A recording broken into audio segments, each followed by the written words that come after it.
And I'm going to let everyone in.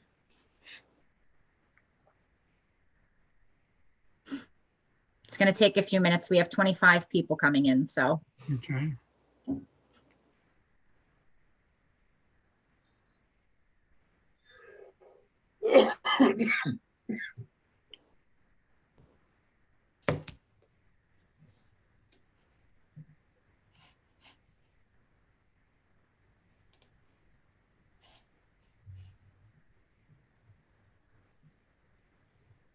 Still have two more. Give me 1 second.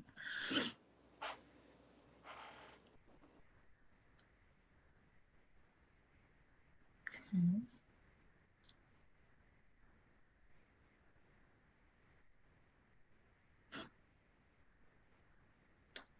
I have one person, it just says joining. It looks like he's having difficulty getting in. It's just labeled as Joe.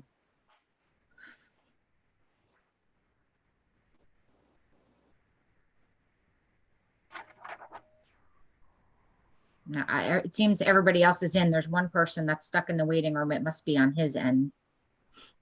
All right, you guys. Flag. Yep. Give me 1 second.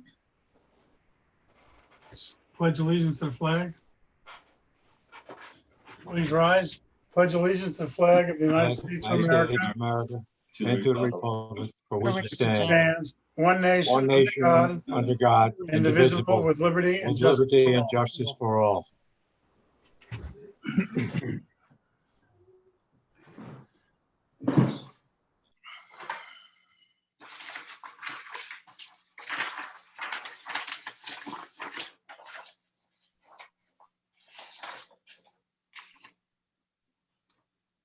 Ready? Ready. Okay, this is the reorganization meeting of the Bradley Beach Zoning Board of Adjustment. It's now called to order. We ask that everyone please silence all of your devices, move to a quiet location, keep your devices muted until you're called upon to speak. Background noises are very distracting to others, and they do not allow for a clear record of these proceedings. The 48-hour notice is required under the Open Public Meetings Act has been met, as notice of this meeting was emailed on December 21st, 2020, and published in the Asbury Park Press, the Co-Star, and the Coaster. A copy has been placed on the bulletin board in the Borough office, and a copy has been filed with the Borough Clerk.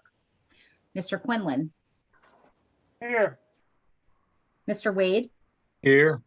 Mr. Affuso. Here. Mr. Critelli. Unmute, David. Mr. Critelli. Unmute. Present. Oh, okay. Ms. Brunel. Here. Ms. Rosenberg. Here. Ms. Saracine. Here. Ms. Leahy. Here. Mr. Mayor. Here. And Mr. Rosenberg. Here. And also present, Mark Hittrick, Gerald Frieda, and Christine Bell. And Mr. Chairman, I just want to put on the record that all new board members and reappointed board members have been sworn in, so we have everyone ready to go. Thank you. I open up for nominations for chairman of the board. Like I to nominate- Harvey. All right, you jumped all over me. Okay. I'm sorry, already. okay, Mr. Mayor, you're offering the name of Either Harvey. myself or Ray. They muted them. I nominate Harvey Rosenberg. All right, so we're muted. What are we watching here? Okay. So one of the proceedings, what they do. Georgine, please mute. Wait 1 second. Okay. So, Mr. Wade, you're offering the name of Harvey Rosenberg for chair. Yes, I am. Okay. Do I have a motion? Make a motion for approval. Do I have a second? Yes. Mr. Quinlan. Okay. Yeah. Mr. Quinlan, please remain muted or we'll have to remove you from the meeting. All All right. right, you did it, Georgianne. That's good. I keep muting it. Mute it. Undoing it after you did. Leave it alone now. We're good. I'm sorry, Mr. Quinlan. I'm just taking the roll on Harvey. Mr. Quinlan, Got to unmute, Robert. on mute. Yes. Mr. Wade, Yes. Mr. Afuso, Yes. Mr. Critelli, Yes. Ms. Brunel, Yes. Ms. Rosenberg, Yes. Ms. Saracine, Yes. Mr. Mayor, Yes. and Ms. Leahy. Yes. Congratulations, Harvey. Thank you. I make a motion to nominate Dennis Mayer as vice chairman. I'll second it. Go ahead, Ray. You're right. It's Ray. Mike, was that you? Yeah, let Ray have it. Oh, Okay. Wait, So- I didn't so say you're it on gonna- my, I didn't say it on my, All right, so it's Ray, and my second is Mr. Afuso. Oh. Okay. Mr. Quinlan, Yes. Mr. Wade, yes. Mr. Afuso, Yes. Mr. Critelli, Yes. Ms. Brunel, Yes. Ms. Rosenberg, Yes. Ms. Saracine, Yes. Ms. Leahy, Yes. and Chair Rosenberg. Yes. I nominate Christine Dickett as board secretary. I'll second. Make a motion for Christine Dickett to be secretary. Motion to approve. Mr. Quinlan, Yes. Mr. Wade, Yes. Mr. Afuso, Yes. Mr. Critelli, Yes. Ms. Brunel, Yes. Ms. Rosenberg, Yes. Ms. Saracine, Yes. Ms. Leahy, Yes. Mr. Mayor, Yes. and Chair Rosenberg. Yes. I make a motion to nominate Mark Kittredge and his law firm as our borough attorney for the zoning board of adjustment of Bradley Beach.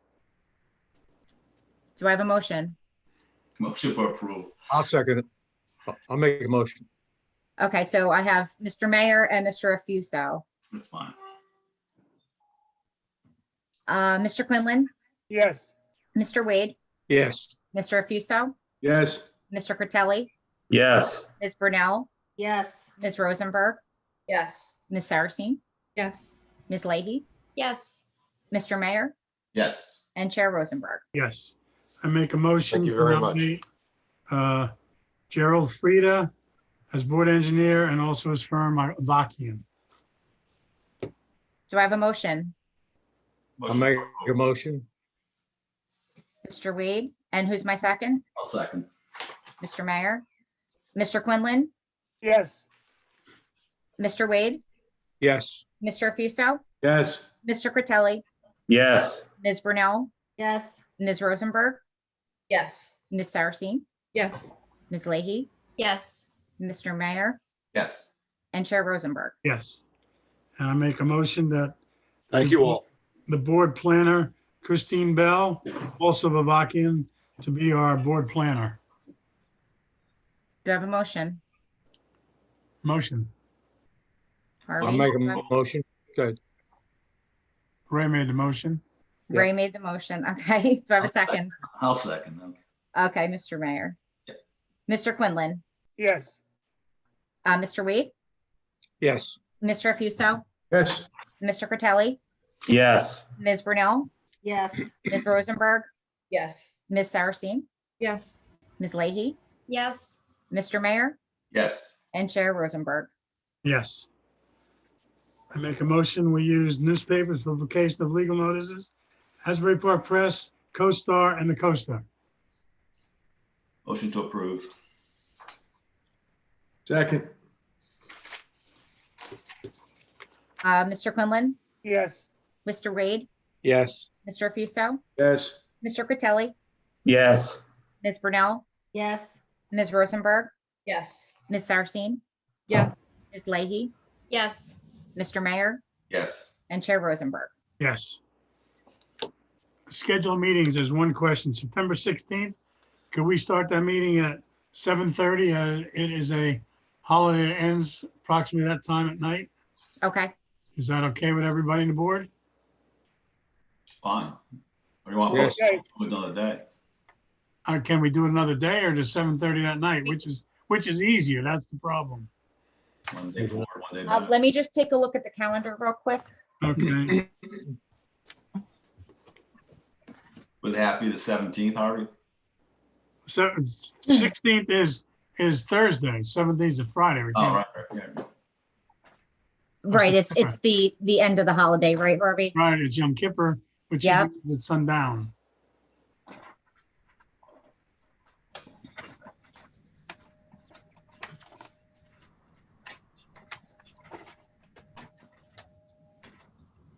Do you want to? Let's see, we can either do it the 2nd or the 5th Thursday, the 9th or the 30th. I don't know how our professional schedules work. Wait a minute, there's another holiday now. Let me just double check.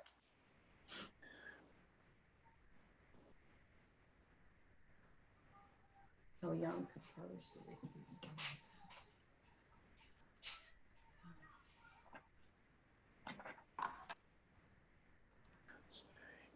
The 9th is okay. Rather do it then, guys? Mark, Christine, and Jerry, do you have an issue with the 2nd Thursday of the month for September of 21? Do you have commitments do, to anyone yes. else? Okay, so the 2nd Thursday does not work for you, Mark? Does not. Okay, What about the 5th Thursday then?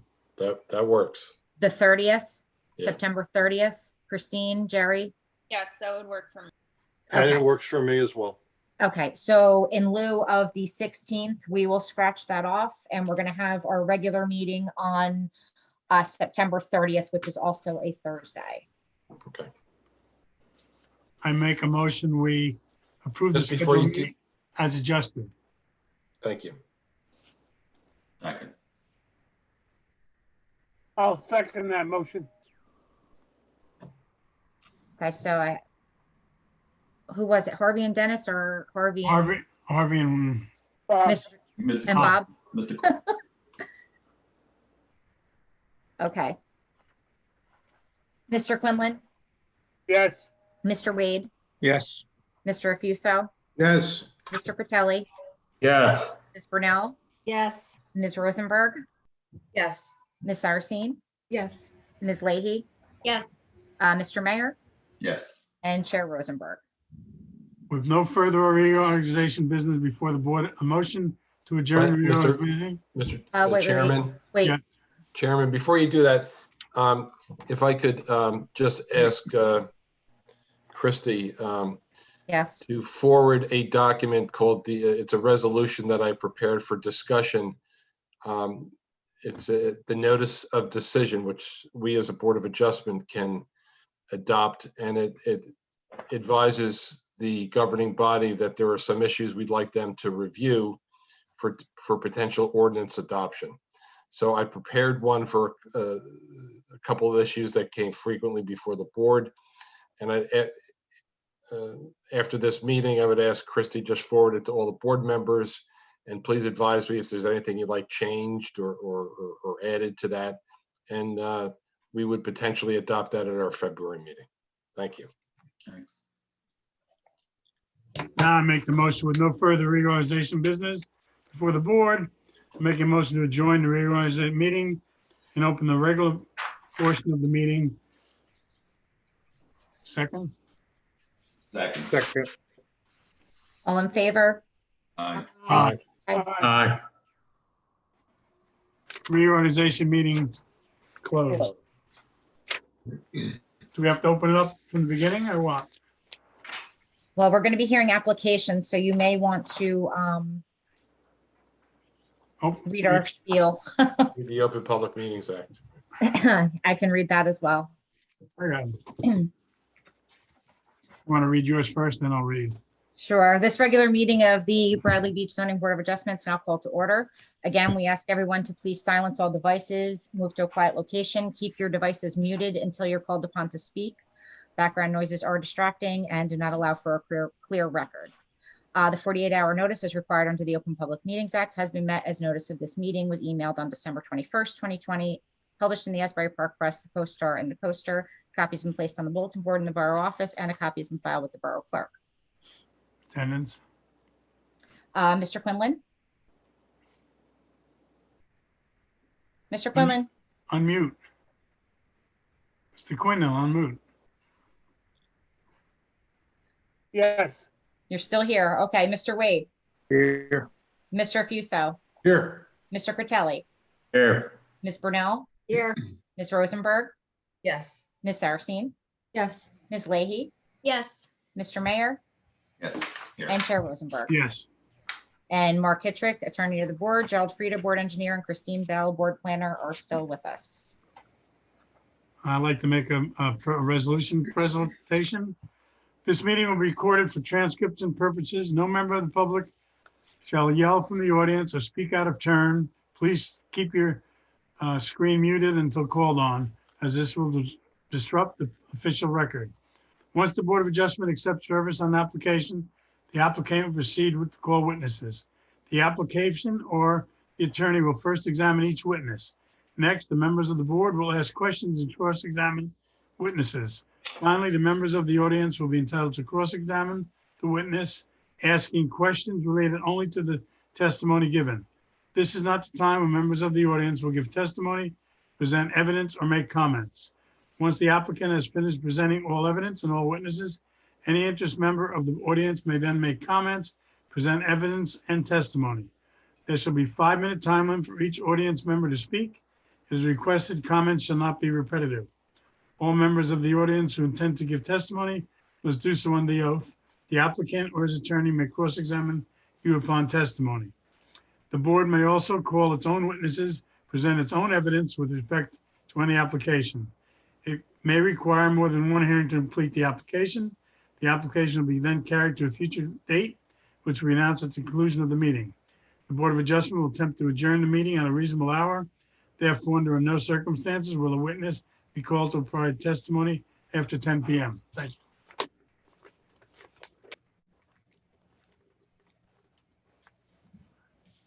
I make a motion. I can't do that. Somebody else has, Dennis. Dennis can't either. I can't either. Mike, this is your motion. Sure. I'd like to make a motion for the approval and adoption of the minutes for the special meeting held on December 1st, 2020. Is there a second? I'll second it. Thank you. Thank you. Ms. Brunel, Yes. Ms. Rosenberg, Yes. Mr. Quinlan, Yes, I got one comment here. I voted, is this the Cutler thing? Now, this is just the minutes, Bob. All right, just a minute. I voted on Cutler, no. okay, this was, we didn't take a vote that night. Oh, This okay. is just the minutes. This is just for the minutes of our special Okay, meeting. approved. Okay. Mr. Wade, Yes. Mr. Critelli, Yes. and Mr. Fuso. Yes. Thank you. I make a motion, we approve the adoption of minutes from the special meeting of December 3rd. Second. Ms. Brunel, Yes. Mr. Quinlan, I got one change on that. I voted no. It's nothing to do with the minutes, Robert. no, Just no, the no. minutes. This is the minutes of the first meeting we had with them. Oh, the first meeting, I'm sorry. It's just the minutes. This isn't It the. doesn't matter how you voted, it's just the minutes. All right, okay. Mr. Wade, Yes. Mr. Critelli, Yes. and Mr. Fuso. Yes. I make a motion, we approve the minutes of the regular meeting of December 17th. Second. Ms. Brunel, Yes. Ms. Rosenberg, Yes. Mr. Quinlan, Yes. Mr. Wade, Yes. Mr. Fuso, Yes. Mr. Critelli, Yes. Mr. Mayor, Yes. Chair Rosenberg. Yes. Resolution to be memorialized as per the attorneys to get together. The Cotler resolution will not be memorialized tonight, it'll be memorialized on February 18th. And I just have a correction. I apologize. I had started in sequential order, still numbering in 2020 on the agenda, but essentially those are 2021 resolutions. So the first resolution would be 2021-06, the approval of the removal of the deed restriction. That was Joseph Miller, Block 71, Lot 16, 600 Evergreen Avenue. I make a motion that we approve that memorialization for resolution 2021-06. Second. Ms. Brunel, Yes. Mr. Critelli, Yes. Mr. Afuso, Yes. Mr. Wade, yes, Mr. Quinlan, yes, and Chair Rosenberg. Yes. I make a motion, we approve 2021-07, Correct. approval of the bulk variance for block 80, lot 22, 514 Monmouth Avenue. Do I have a second? Second. So go ahead. That's fine. Okay, I have Mr. Afuso as my second. Ms. Brunel, Yes. Mr. Critelli, Yes. Mr. Afuso, Yes. Mr. Wade, yes, Mr. Quinlan, yes, Mr. Mayor, Yes. and Chair Rosenberg. Yes. Under applications consideration tonight, we have two changes in the agenda. Irvington Manor, block 37, lot 2, 217 McCabe Avenue, has asked to be forwarded to the February 18th meeting without further notice being provided. I make a motion that we approve that applications moving to February 18th, 2021. Well, we had originally scheduled this for February 18th, but it was put on this agenda for scheduling purposes only because we hadn't adopted our dates yet. So that's what I've just done. Okay. Second to that motion? Second. I'll second it. Oh, go ahead. All in favor? Aye. aye, Aye. Those opposed? Okay, Also, Dawn and Kevin Damasceno, copy of block 34, lot 3, 311, 511, McCabe is asked not to be heard tonight, and we carry without notice to February 18th. I make a motion, we do that. Second. all in favor? Aye. Aye. Aye. Okay, so anyone who is in attendance this evening regarding the DeMassimo Chaffee application, block 34, lot 3, 511 McCabe Avenue, they will not be heard this evening. They have been carried to the February 18th, 2021 meeting, and there will be no further notice. This is your notice that they will be heard in February. Next up is Alan Marilyn Levine. Your attorney, you're up. Good evening, Mr. Chairman, board members. Mark Akins on behalf of the applicants. When last we were present, it was the December 17th meeting. And to refresh the board's recollection, we had agreed to re-side and re-roof the two-story rear apartment. We had also agreed to provide signed and sealed architectural drawings for the rear apartment. We've done that. Those are plans that should be added to the record, Mr. Kittrick. There are two sheets prepared by James Guerra. He's a registered architect. They're dated December 24th, 2020. They're identified as sheets A100, numbers 1 and 2. Okay. So Christie They are will- signed and sealed by the architect. And then as an update also to the board, please recall that we had extensive discussions as to the board's preference or lack of preference for the proposed second floor small balcony on the southwesterly side of the new residence. The applicants stipulate that they will not provide and not seek approval for that second floor small balcony. That eliminates the two variances associated with that small balcony. And we had otherwise completed our case both in terms of the architectural testimony and the expert planning testimony for the variance. Rita? Mr. Akins, do you have any testimony this evening or? No further testimony. Okay, very good. So, Mr. Chairman, I think what Mr. Akins did is quite ably summarized what has been accomplished by the applicant and his team since the last meeting. So. So So there's, at this time, if anybody has any questions regarding that. who's up? Terry? Terry, I thought that we were also getting pictures of the back house. I think we had discussed that. And I don't recall receiving that information. I thought that the board had sought either, initially the discussion was pictures, but then the board went in the direction of actual certified architectural floor plans and elevations. So the elevations depict the existing conditions, but again, that's all going to be re-sided and re-roofed. Okay.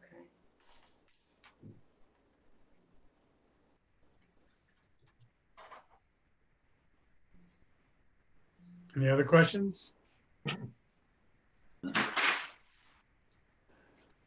So you took the balcony off the house in the back?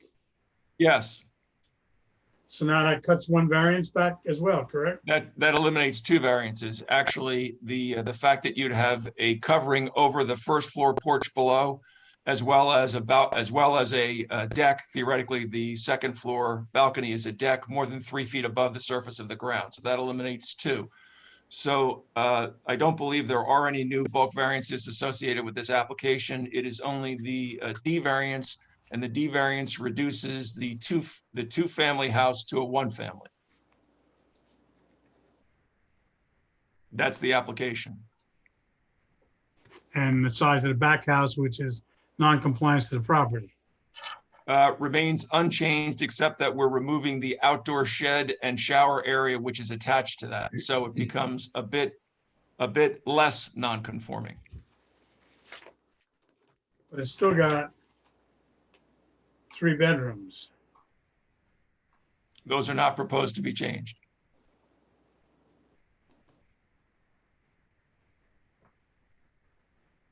The outdoor shower is disappearing, correct? Correct. And then where it says existing storage shed?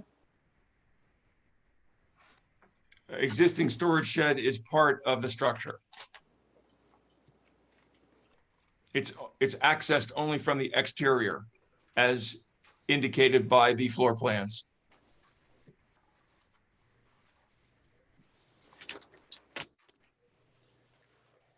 Any other discussions?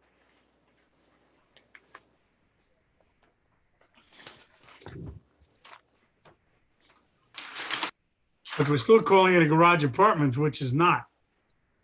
We call it a two-story rear apartment. We do not call it a garage apartment. Mark, how do we interpret that based on the zone or Jerry? Well, it's just it's a second structure on the property. That's why they need use variance approval. But That's correct. It's a second primary structure on the property, but it's existing. right. So although it's not conforming, it's an existing nonconformity. But they are removing the house, which is a 2-family house, in the front and replacing it with a single-family house. And they seem to have addressed all the other concerns that the board had as far as that structure. Mhm. They took away that second level balcony. So it's up to the board now. They also took the shed down in the back to comply with their lot coverage. And how is the lot coverage now? What does it come to? They're right on it. They're right there. Right on it. And Jerry, would you concur that, that non-conforming use with this application is not being expanded? Yes, it is not being expanded, and Christine could add to that if she'd like. Christine? Sorry, it took me a minute to unmute myself there. Yeah, so they're seeking a variance. It's kind of, tricky just the way everything is worded. They're seeking a variance for a non-conforming use, but they're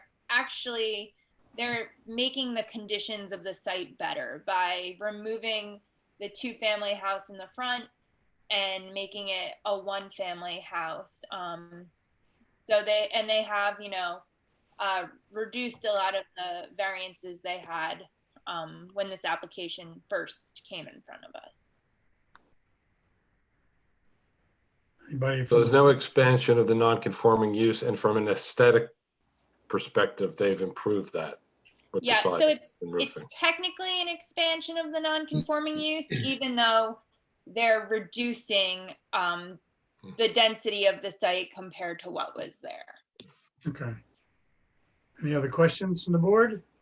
Comments from the board? Any questions from general public? Mr. Cohen has his hand raised. Yes, Ms. Bell. I was wondering, Thomas J. Cohen, 612 3rd Avenue, Bradley Beach. I was wondering, have you done a bedroom count on this proposed structure in the front? You had a 4-bedroom, 2-family house. It was 2 bedrooms in one unit and 2 bedrooms in the other unit. Now you're creating what I consider to be 6 bedrooms in this new structure, and that's a reduction. Is that what you're saying? Sorry.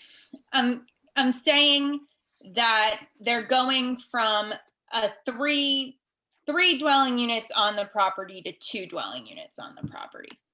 But this dwelling unit is larger than any of the previous ones, is it not? I believe it is. Great. And does that create a larger density load for parking and traffic and everything else? You know, you could have one person living in a large single family house, or you could have a large family. So I don't know how many people are going to be living there, but the dwelling unit density has been reduced. Is this lot specifically suited for this use? I think that they had a planner that provided testimony. Well, what is to your that, opinion so- on that testimony? Excuse me? What I is didn't your hear- opinion on that testimony? I think that they have, they are not seeking variances for coverage anymore. So what they are providing meets the bulk standards for the most part. And the back structure is existing, has been there for a long time. They are proposing to reside it and make it look, you know, more aesthetically pleasing. And does that make it more conforming if it's resided? So what the structure looks like doesn't make it more conforming, but it's already there. It's an existing non-conformity. And would this be the opportunity to make it a conforming use? The structure is already there.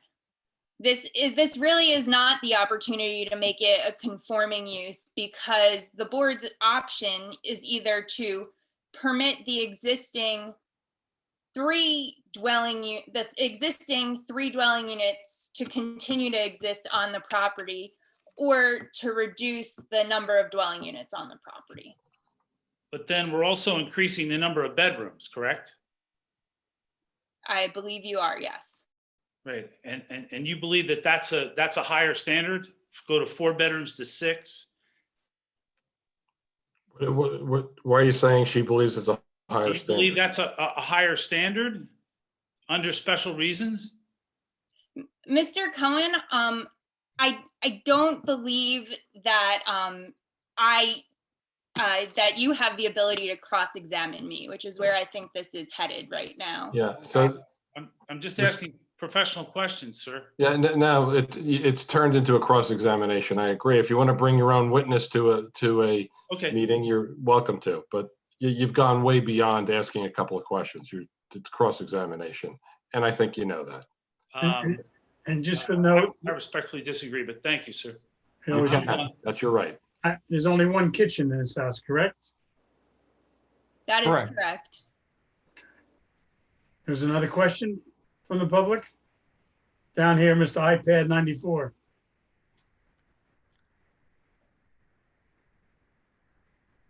You gotta unmute yourself, Mr. iPad 94.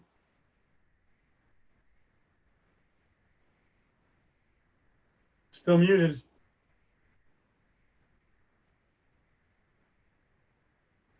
Go ahead. Oh, good. Name and address. Thomas Daniels, 411 Brindley Avenue. On the meeting information file listing on the Borough website, there are two items, item 10 and item 11, which are listed as revised architectural plans dated 9/24/2020.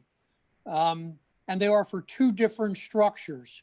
Could someone specify that we're talking about the revised architectural plans to scale, item 11, and not number 10? Mr. Freya? I guess it would be Mr. Frieda, yeah. That's not my place to do. That's the applicant's place to do, and I would ask the applicant's attorney to answer that question. Thank you. Yep. Mr. Atkins? So can you restate the question, please? Well, the question is that on the Borough website for meetings information and file listings for the Levin property, there are two items and they are both labeled revised architectural plans dated 9/24/2020. The first is item 10 and the second is item 11. Number 11 says also to scale, but they are for two different structures. The first structure has a two-story, has a sunroof above the garage, above the attached garage to the main house. And number 11 is a one-story garage with the two small decks, which they've said that they're going to remove the top one. But I would like someone to either memorialize or specify that we're talking about item 11 on the meeting information file listing. I don't know, Mr. Daniels, if you're at the December 17 hearing. I was. Okay, so on that hearing, we indicated that the plans marked as A11 are the ones which succeed and govern over those marked A10. And those are the more recent plans as well. Thank you, So Mr. Atkins. it's A11. Yes, sir. Thank you. And Mr. Atkins, for the record, just so Mr. Daniels, the sunroom, that sun deck was removed. That Correct? sun deck was removed when we transitioned to the plans marked as A11. That's correct. And tonight, we, in testimony, removed the balcony plans. We would remove the balcony on the southwest corner of that same structure. That's correct. Thank you. Thank you. Thank Any you. any other questions from the public? Anybody else, Christie? I'm scrolling through. Hold on. I don't see any virtual hands raised and. Christie, Dr. Wait a minute. Carl Schaffer.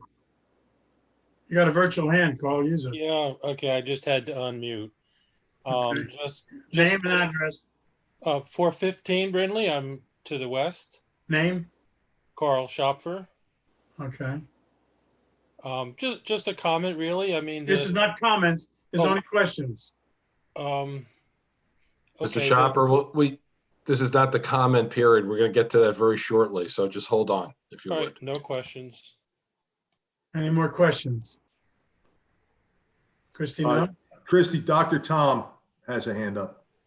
Okay, I didn't see it on the list here. Is it Brigitte or is it Dr. Tom? It's Brigitte. Could be me. I just have a question regarding the parking. If the new house, how many bedrooms are going to be in the front house again? The new one? 6? Mr. Atkins? 2. Looking to see what the plans show.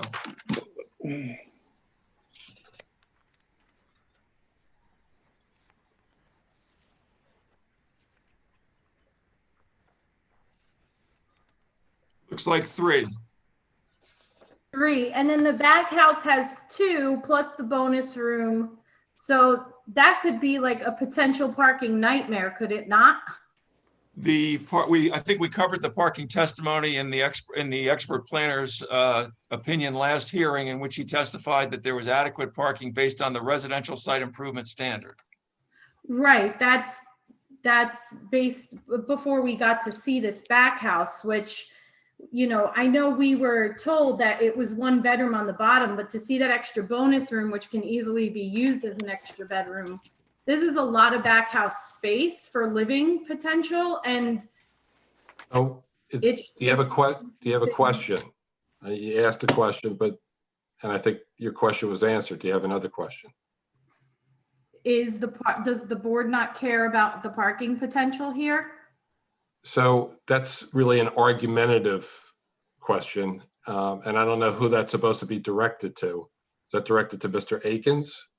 Well, I'm asking if the board, if it's an issue for the board, because it's been an issue for the board before with less bedrooms in the back. Well, that's not a question that should be directed at the board. The board is going to evaluate the testimony. Okay. And So then I don't know. I guess it doesn't apply then. I guess I don't know who to ask.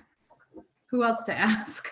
Mr. Atkins, could you review how many parking spaces were? Again, we provided parking for 4 spaces, which meets the RESA standard. Mr. Chairman, if I could help out just a little bit. Correct. Okay.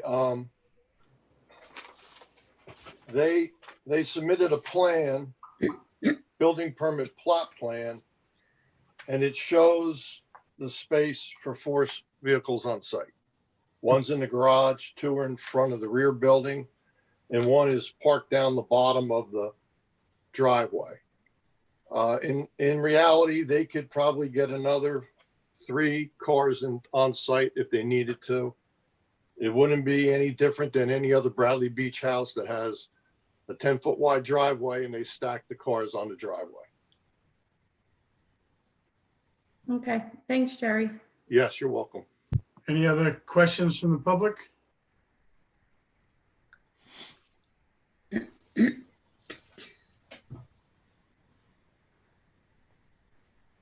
I don't see any more hands raised. Any comments from the board?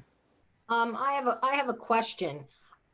And maybe I'm mishearing, but I thought someone said that the front house was going to have 6 bedrooms, and then I just heard the gentleman say that there were only 3. Yes, not 3. sure how many there are. 3 bedrooms. 3 bedrooms in the front house? Yes. Okay, thank you. Correct, Mr. Atkins? That's correct. That's what the plans show. Yes, 3 bedrooms, Okay. not 6. Any other questions from any comments from the board? Any comments from the general public? Mr. Cohen has his hand raised. Always has the hand raised. Anybody else? Now we'll come back to Mr. Cohen. Mr. Cohen. Now you got to be sworn in, Mr. Cohen. Yeah. Address, please. You're You're muted, muted. Mr. Cohen. 612 3rd Avenue, Bradley Beach.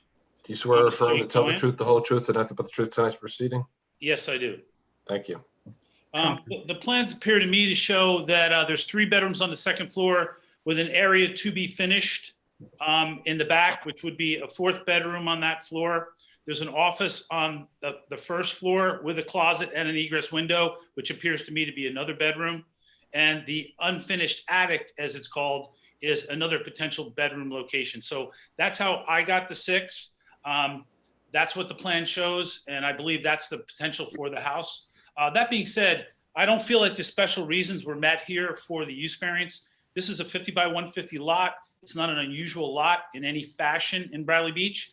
And if you approve this, you're saying, well, 2 structures on 1 lot is okay, that's great.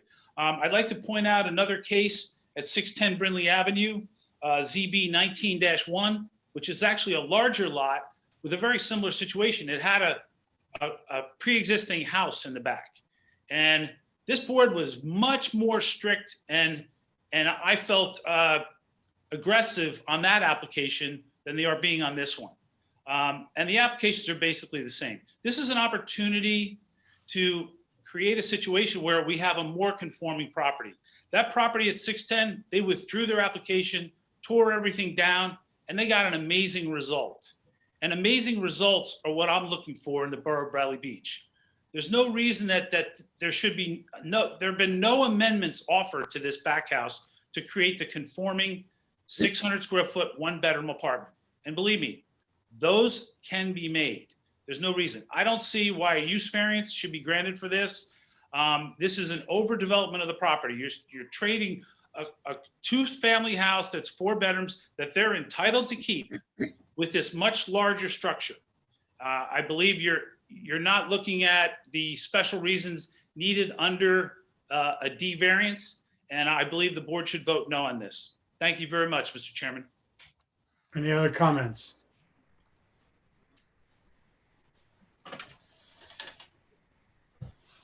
Dr. Tom? Thank you. Name, address, and be sworn in. Sure. Dr. Thomas McGuire, 610 Brindley Avenue, Bradley Beach, New Jersey. Raise your right hand, please, sir. Do you swear or affirm to tell the truth, the whole truth, and nothing but the truth tonight's proceeding? I do. Thank you. So the property that TJ just mentioned was mine. That was a 610. I had a pre-existing non-conforming lot structure.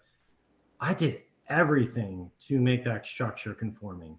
I presented plans. I brought everything to the board.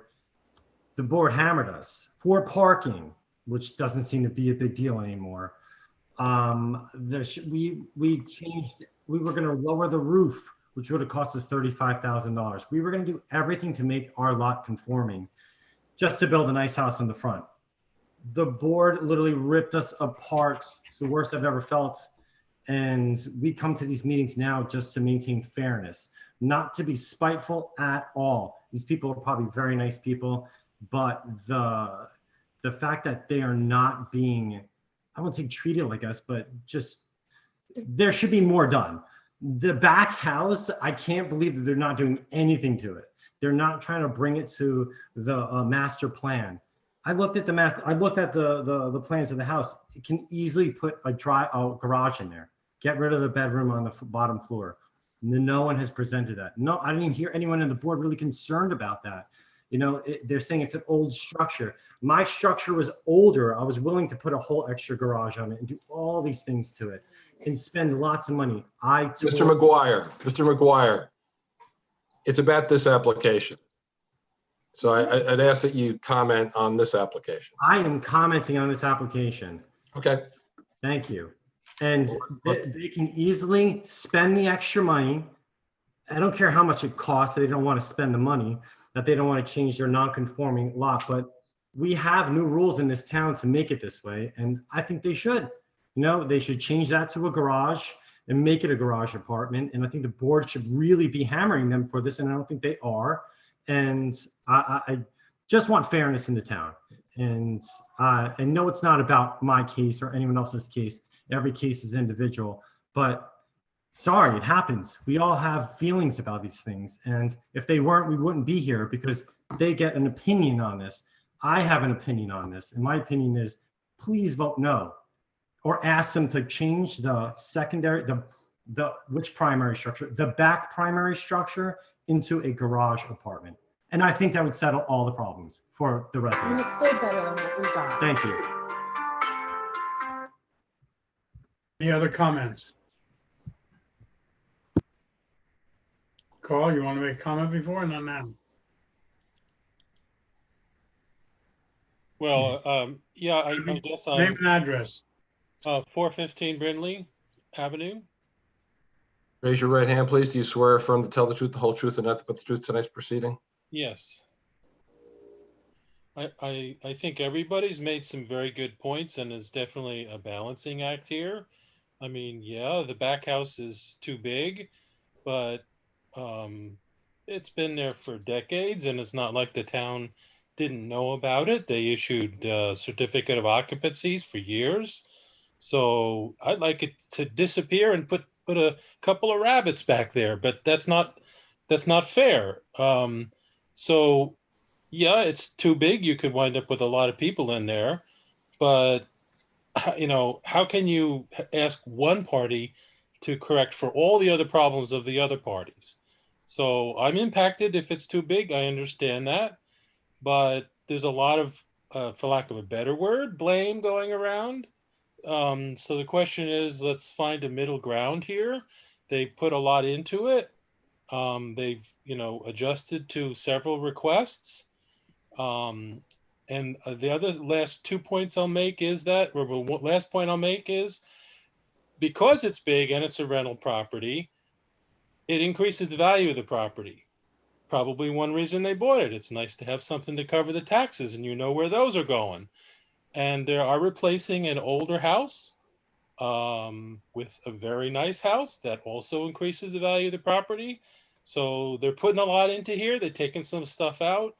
So we sort of got to give, and I agree with both Mr. Cohen and Dr. Tom, but there's got to be some middle ground here. So that's my piece. Thank you. Anybody else in the public?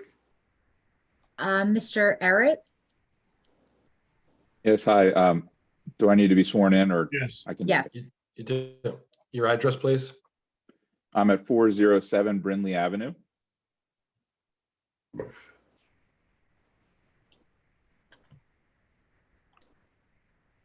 you swear or affirm to tell the truth, the whole truth, and nothing but the truth tonight's proceeding? I do. Thank you. My comment, having been a Bradley Beach resident for close to 20 years and having served on the Lawrence Township Zoning Board for 10 years in Mercer County, would be my concern is around the back house component of this. And I just, having reviewed the materials, don't understand if the criterion around hardship has been met and why we would offer a variance as related to the back house request, given the thresholds we have for providing variances. So thank you for recording my comment, and look forward to hearing the rest of the discussion. Any other comments?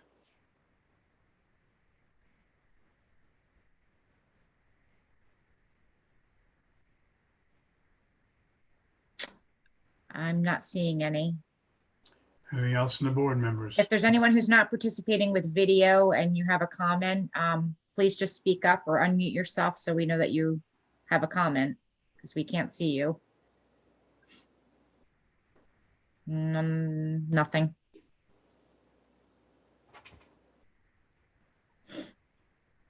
Anything else from the board? Mr. Chairman, I'll ask a question. And this is to the council.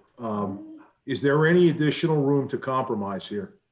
In light of some of the comments by the public.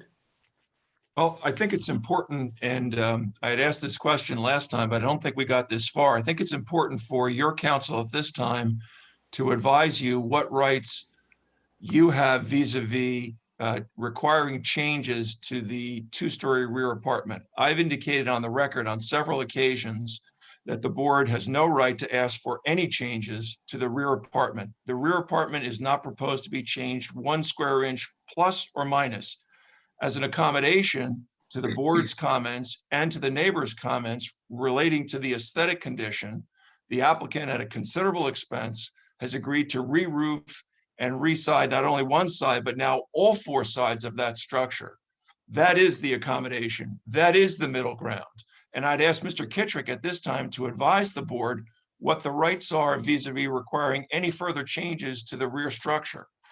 I don't know that Mr. Afuso's question was specific. It sounded like it was to me, Mr. Kittrick. It sounded like it, could there be any more accommodation? Perhaps it wasn't said, but what was discussed previously was eliminating a bedroom or further restricting use of the rear structure. Mr. Afuso, is that what you meant? I would just like to know if there are any other accommodations that could be made. Whether accommodations such as what do you mean? Structure and or the front structure. The front structure is one that's brand new and replaces a much older 2-family structure. It's clearly a benefit to zoning. It's clearly an improvement. Your planners indicated that. It's uncontroverted. It's uncontroverted by any other expert testimony.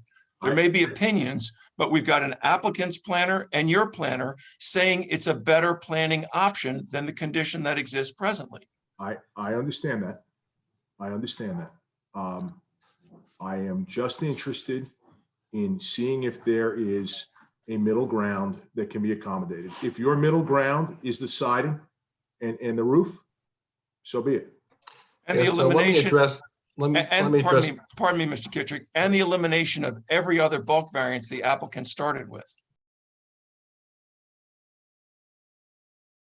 72 bulk variances and then eliminate down to 21 and say, hey, we went a long way. I don't buy that argument at all. I'm sorry. But Mr. Fuso, what we're left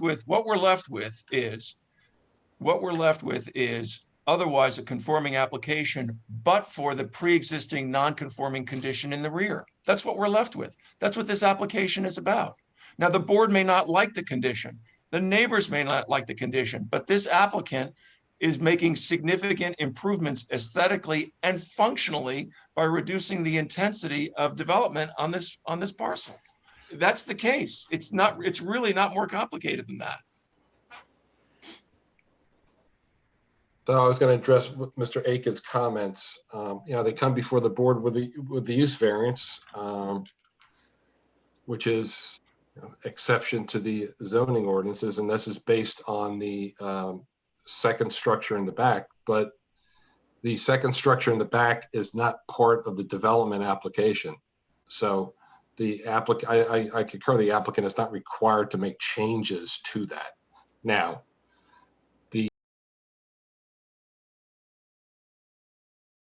the approval of the overall development.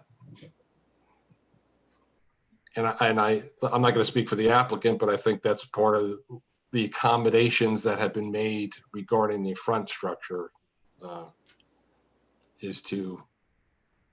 that's their idea to compromise on those issues.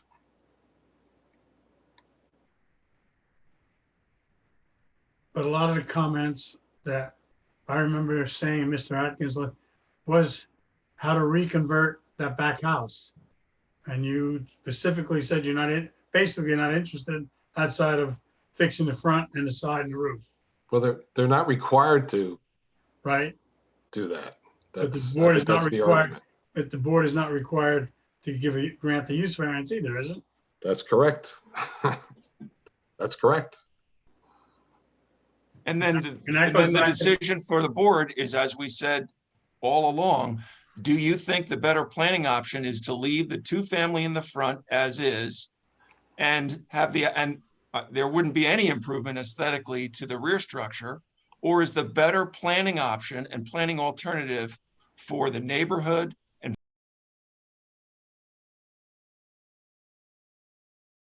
it with the residence that's proposed, which is 3 bedrooms on the second floor, not 4. There is no bonus room. That's from the old plans. And reside and re-roof the rear structure. That's the question. You have to decide which is the better planning result, which is the better result for the neighborhood. All these neighbors who've come out in 3 hearings, and for the borough as a whole. What's the better planning result? Any other comments? I have a question. Can I ask a question? Sure. We've been referring to this as a two-family home, two-family home, two-family home. Was it always a two-family home, or are we referring to a single-family dwelling that was at some point converted into a two-family home? I just want to go on the record as to what this building really is. Is it a single-family home that at some point in time somebody just sectioned it off into 2 apartments? Just because I'd like it to be called what it really is. When you say what it really is, do you mean what its legal standing is? Obviously, I don't know legally how to answer that question. I'm just concerned that to me, when you walk past that, it just looks like a typical 1901 house that was built in Bradley Beach, and somewhere along the line, somebody converted it into apartments. And I just would like it to be called what it really was, because you keep implying that they're doing this amazing thing by tearing down this 2-family home. Well, if you looked at that structure, you would not think it was a 2-family home. You'd think it was a single-family dwelling. And I would just like it to be called what I think it really is. Thanks. So there was a resolution included with this application that this zoning board approved a variance to convert a single family home into a two-family home in 1996. It's not this board, it's board, but not these people. The zoning board of Bradley Beach, yes. Thank you.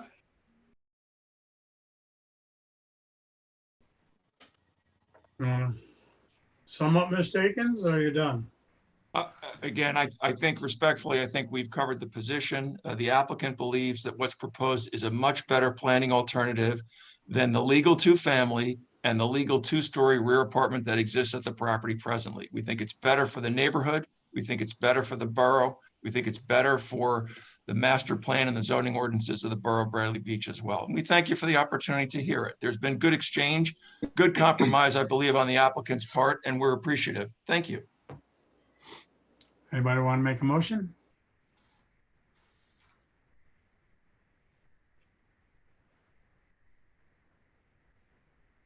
I make a motion to approve it. Give a reason. You have to give a reason, David. I believe that this takes the density down from 3 to 2, which is more in line with the neighborhood. I think aesthetically, it will improve both the front house and the back house and improve the neighborhood as a whole. Thank you. Second? Hold on. It's Jerry. Can you include all the comments in the engineer's letter? And also the fact that they will be re-siding and re-roofing the building in the back as conditions David. to the motion.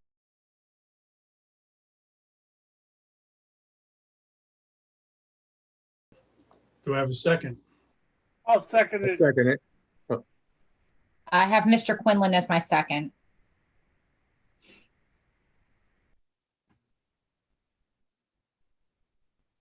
Ms. Brunel?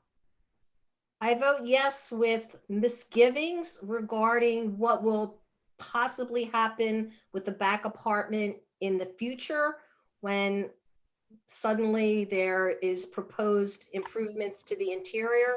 But since we can't look into the future, I say yes. Mr. Quinlan?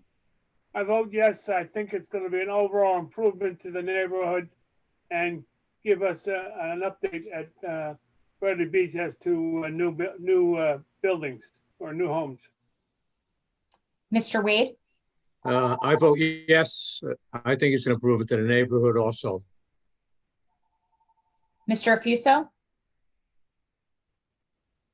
Unmute. Sorry. I'm going to vote yes. I do concur with Mr. Critelli, but I will say, based on some of the comments, that I understand what you all are saying.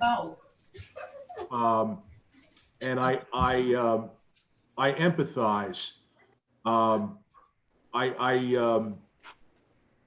I would just suggest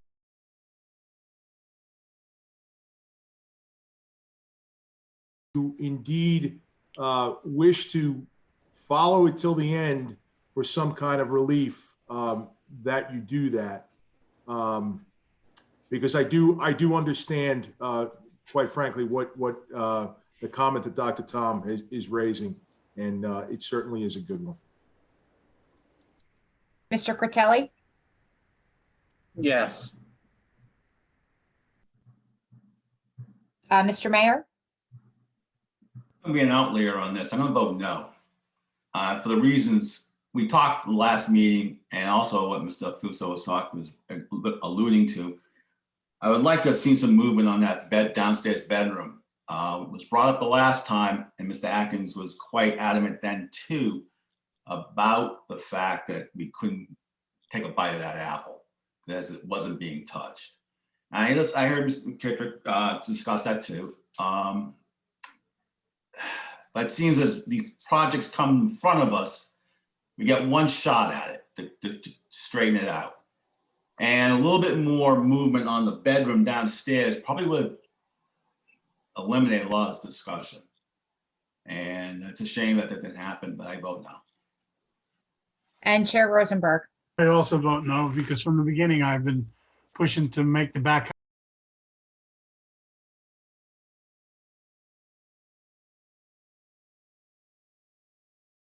side, that's, that's putting a smile on a pumpkin.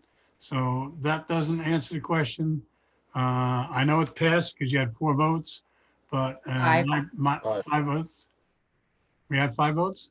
5. Yes. Yeah, I know it passed, so because of that, I'm still voting no, because that's my opinion from the beginning and I haven't changed. Sorry, but congratulations on Mr. Atkins, you got it done, so. Thank you, ladies and But it gentlemen. wasn't unanimous. Thank you. So the application is approved. We'll have a resolution prepared for the next meeting. Next meeting or 2. Thank you. Healthy and happy New Year to everyone. Thank you. Thank you. Mr. Peretti? I say that right? Mr. Peretti, you're muted. Yes, I just unmuted. Sorry about that. Yes, you did say that correctly. Okay. You have a case? You'd like to present it to us? Yeah, do I need to be sworn in at first? Yes, you do. Is it just you? It's me, and also we have a representative from the Pool and Spa Doctor in Wall Township, If Michelle. you're going to bring him Yeah, in so for Mr. testimony, we suggest you Yeah. swear him in now at this point. Who Mr. is that, Miss? Yeah, who is that, Mr. Peretti? Michelle from the Pool and Spa.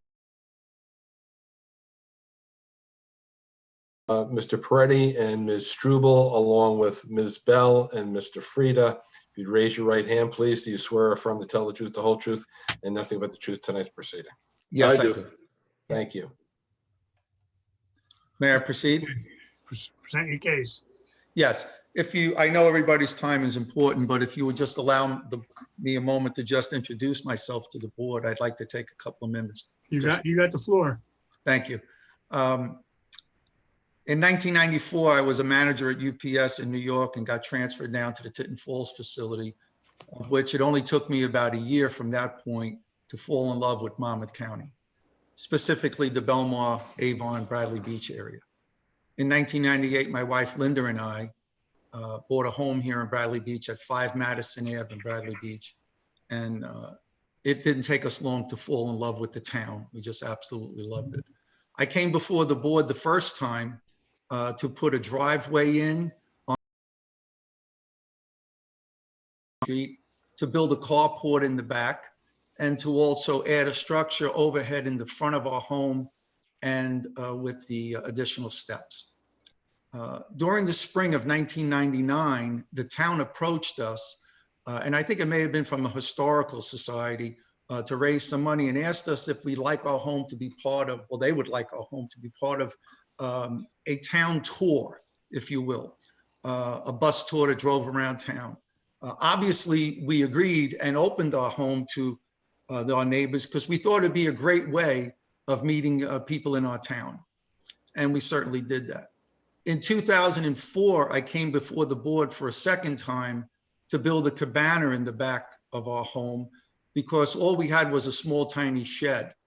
We built a cabana in the back primarily because we were getting tired of hosing down the 5 grandchildren before we came back from the beach. So we needed an outside shower. Those 2 times we came before the board, we didn't need a legal representative. I gave a presentation, and obviously the board voted at that time in our favor. In 2011, we did an additional level on our home, and we put in an elevator. At that time, we didn't have to go before the board because it was all within, I guess, zoning requirements and regulations. And there was a real reason why we put that elevator in.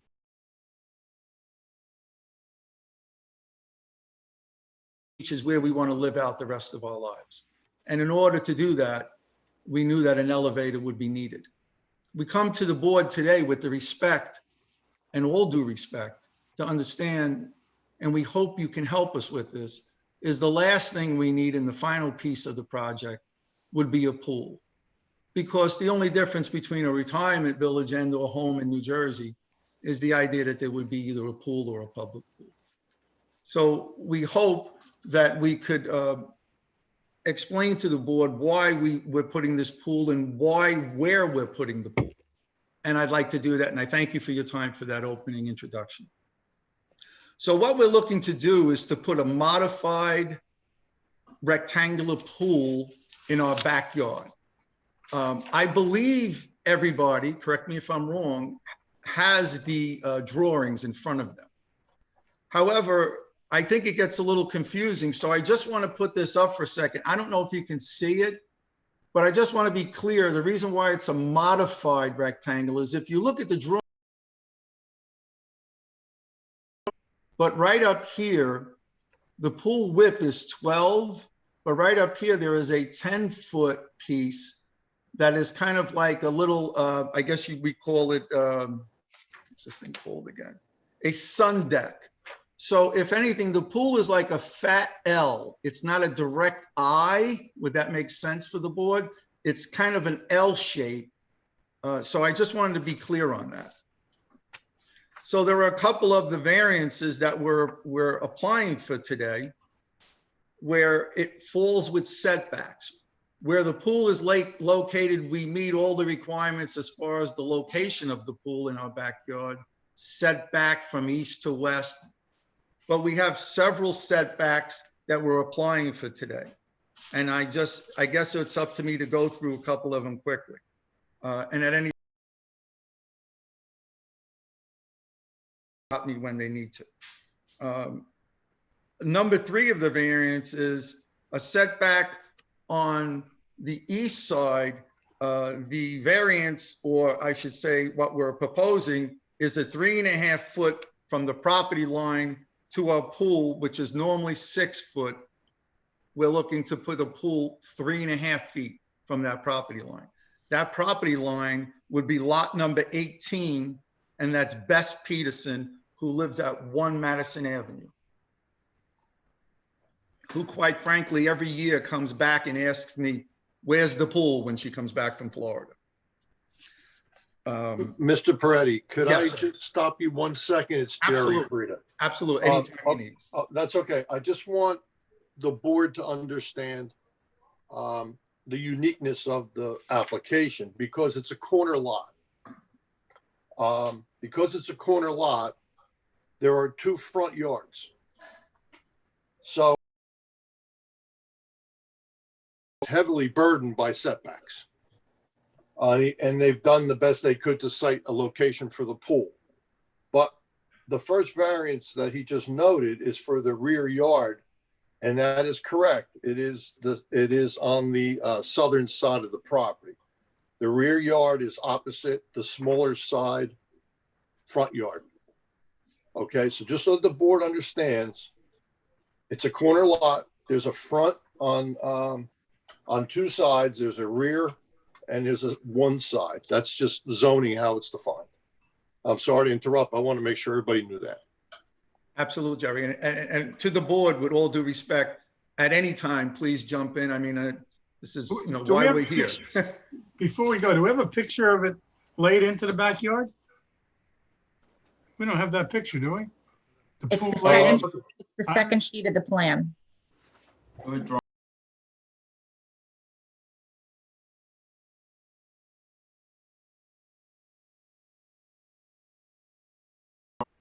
I just brought it up, Jerry. Where do you, can you see it?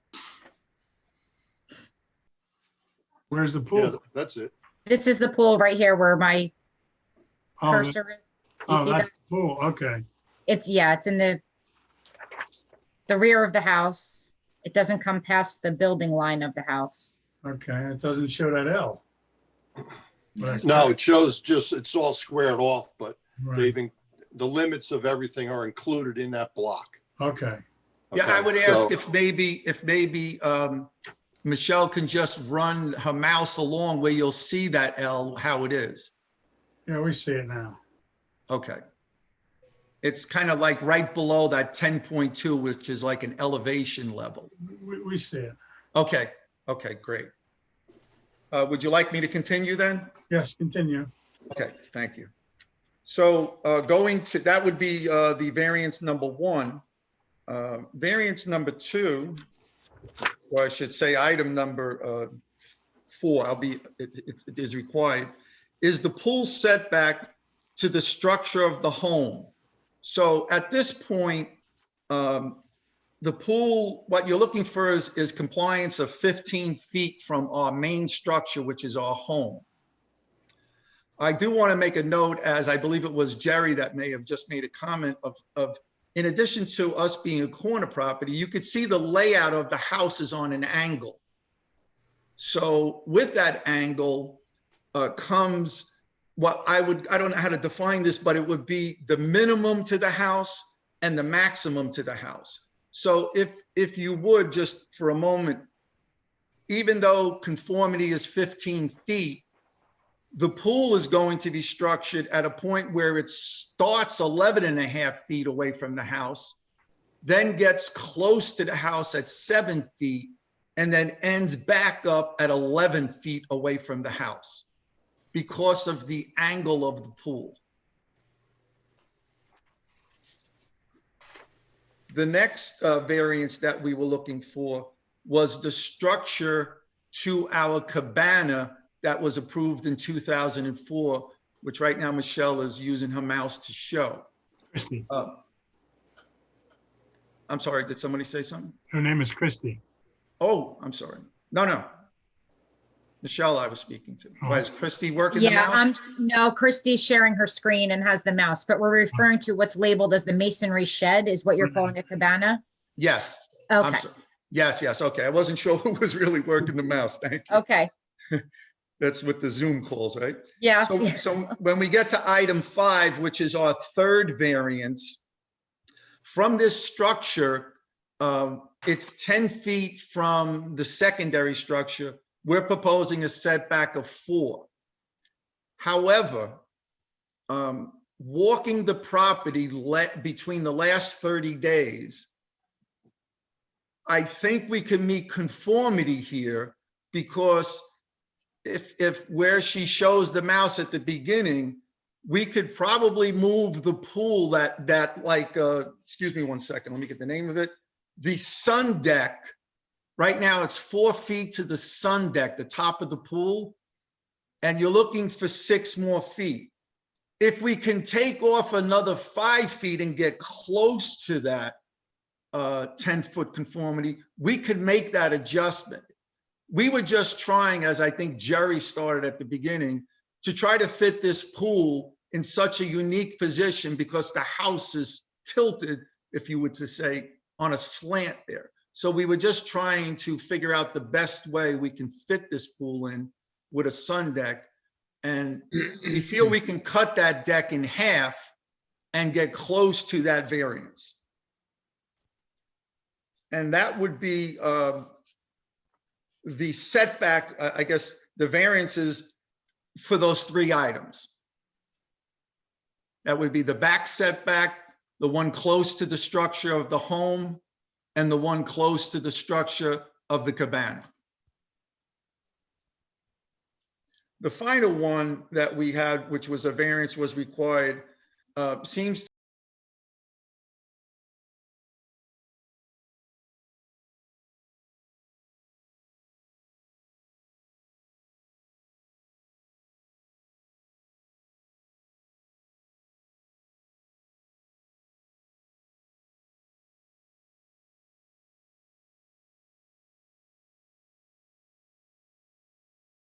years ago, Bill Gray, and then Mr. Waterman came in. Speaking through his expertise, where it came to the water level or seasonal high didn't seem to be an issue now, even though it's on this. So I don't know if Michelle wanted to add a comment to that or if the board had a question about that. Well, we do have, that is a flood zone, isn't it? No, we're not in the flood zone. If I could, they are not in the flood zone, but general building practices require you to stay 2 feet above the high water mark, Okay. high water ground mark. Not to say that you can't get closer, but you need a variance for that. And I think that's why the zoning officer cited that. Okay. Is he in our audience tonight? Because he was supposed to be. Guess not. No. Okay, and I could speak to all of the other variances and maybe if since you were sworn in, maybe Michelle can just add a brief comment to that. Oh, I definitely can. Thank you. So as for the water depth, we had proposed another zoning application, and I was prepared to go in for a variance for 109 Third because he was not conforming with the 2 feet above his seasonal high. And the new zoning officer approved it without any variance needed. So that's why I was just questioning why Mr. Peretti still has to conform when one of my most recent did not. I don't know if any of you can answer that. Can't answer that question. I can. I guess because initially when Mr. Peretti went down for his permits, the zoning officer at the time was George Waterman and not our sitting zoning officer, who's Mike. So he cited it as it being a variance condition. And then it got to us and we write our letter based on what he sees, plus on top of that, what we see. And it's a general building issue that is not, I'm not saying it needs to be enforced, but it is a variance that's required and one that the board probably should grant, would need to grant. Do you suggest we grant it, Mr. Freya? I would like to hear a little bit from the pool company and how, if they feel it's a problem, what they would do to mitigate the high groundwater in the area. Sounds good. So normally what we do is we put a well point system in, and as we're digging the pool, when we hit groundwater, we're pumping it out to dry out the entire bottom. We usually put a layer of stone under there so that, say, 2-3 years from now, there's a bad storm, something happens, that Mr. Peretti will have that ability to pump that water out. So that way he's not affecting any of the neighbors. But it's something that we do run into a lot, especially digging so many pools here on the shore. And there's, you know, a few towns still that have this rule, but most of them do not. And we always mitigate the water issues when digging it. Now, in this area, I would never say, let's go 6-7 feet at all. You know, I think 5.5 feet is more than ample, especially for the size pool that Mr. Peretti has. And he's not looking for anything extremely deep. So if I could, absolutely. The pool construction, is it a concrete pool? Is it, can you just tell me a little bit about, because what I'm worried about is flotation. You know, it's steel walls with a vinyl liner. So it's not a fiberglass. There's nothing's going to be popping up out of the ground. So what we do is the steel walls, they're 42 inches. Then from the bottom of that, it gets sloped in, but that's what we do. We put all the stone there. So the well point system I'm talking about is there's a pipe underneath the pool that would come up, and that way we can connect a pump to it and pump the groundwater out when needed. And you'll leave that in place if the residents need to use it again. Correct. Okay, and then one other issue is when you discharge the pump, where would you discharge the water to? So that's one of two things. It either can get discharged to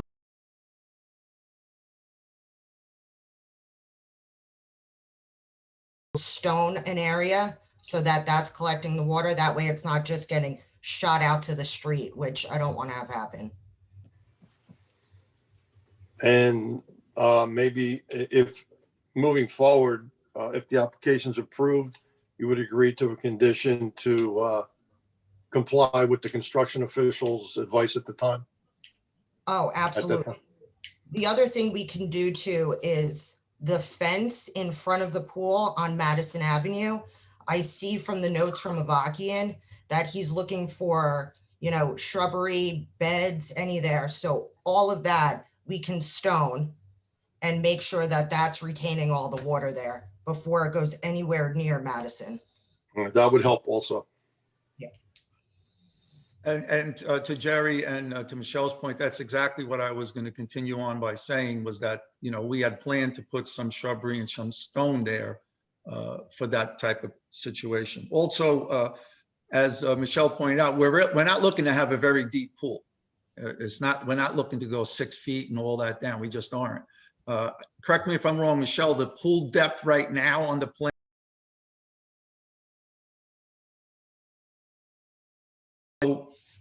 we're not opposed to a 4.5-foot pool. You know what I mean? It's not like, and to Jerry's point, you know, we're not looking to go, we're really looking to be seniors that have a place in the 4 months of this year to cool down. That's what we're looking for. We're not looking to be Olympic swimmers in deep water. Well, I think it doesn't sound like a lot, but I think the 6 inches makes a big difference here. So I think that would be a good compromise if it's one you're willing to do.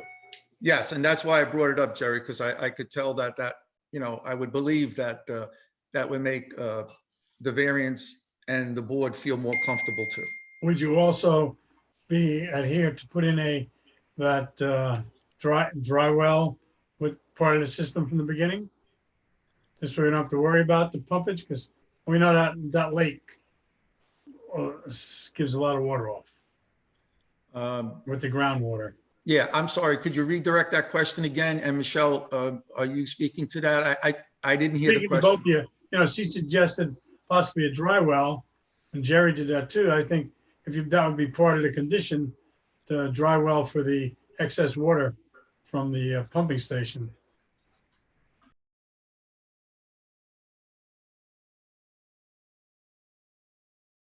I don't see why we wouldn't. As a condition. Is that okay, Mr. Frieda? Yes, if it could just show a spot on the approved plan, if it's a condition of approval, and then it can be picked up by the construction department at the time that the pool's being built. Right. Hey, Jerry? Yes. Jerry, you were saying, I missed, you were talking about before about the 6 inches. What was that related? Well, the applicants agreed to change the depth of the pool from 5 feet to 4.5 feet deep. 54 inches high. I have two questions. One, what is the water table as of now? I live in the area further away from the lake. We had to redo the house after Sandy. We had to do water table soil borings. And if I recall correctly, we had a high water mark that was plus or minus 2 feet from the surface. The second question is, it is referred to the pool is in the backyard. I'm familiar with the house. I've driven around the house. It appears to me that that's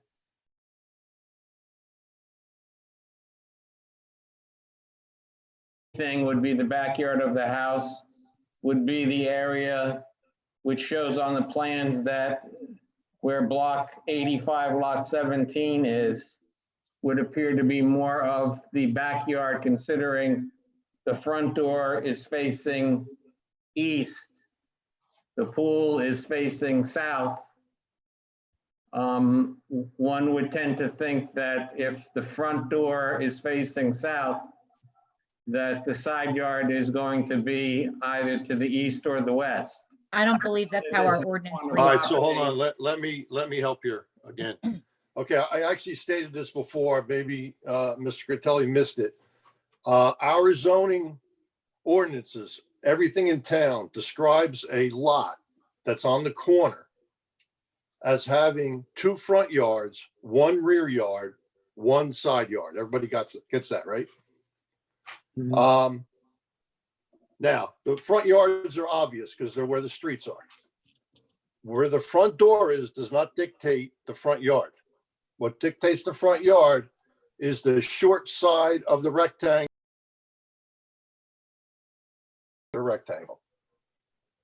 So the rear yard is exactly where the pool is, according to our zoning ordinances. I know it's strange, and Mr. Critelli's right. practically, when you look at it, you would think that is the backyard as he described it, but it's not. The backyard is where the pool is in accordance with our ordinances. I hope that helps. Okay. Now, with the water table, one of the concerns is, and I think you brought this up, Jerry, the potential of a pool popping up with a water table, or the effects of the water table on surrounding properties and the street as well. And I know the water table is a very major factor, and I'm blocks further from the lake than we're talking here. And I sit rather high off of the roadway, and I still have a water table that's 2 feet below my my driveway. Okay, so to that point, the water table is always changing on an hourly minute basis, it's always changing. So we have to rely on the test that's taken at the time. A test pit or a boring or an auger is done to show where that was provided. According to that information, it's at 8 inches below the 5-foot depth. Now the difference is another 6 inches, so you have 14 inches to the seasonal high water line. And that doesn't run level across the area. The way geology is, soils and everything else, it undulates and it moves around. So all we can do is rely on the information given us. And the information given to us, if the application's approved and the condition that it would go from 5 foot deep to 4.5 feet deep, we would then have at least 14 inches. They're going to leave a layer of stone below with I guess a piping system where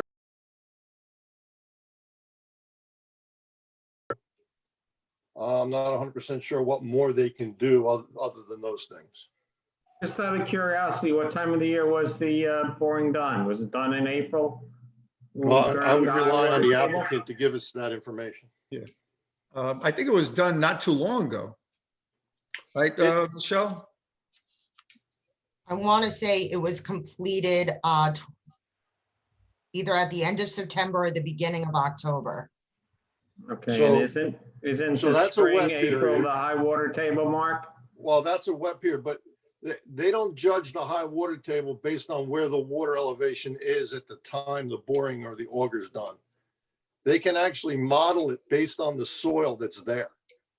So even if you did it in February when it would be at its lowest, a geologist would be able to tell you how much higher the water comes up, and that's the elevation that they give you when they run the test. So this was basically extrapolated out. Again, I'm not a licensed geologist, but more or less material, they take samples, they can actually tell where the season high groundwater is. Now, there's always a year in 20 years where it goes above that. Could happen. Doesn't mean it's going to be there every time. And that's why I was asking for the extra 6 inches. And the fact that they're going to leave stone under the pool with the piping system that they can drop a pump to. I think that should give us enough insurance that there wouldn't be a problem down the road. But I mean, they're all good concerns and questions.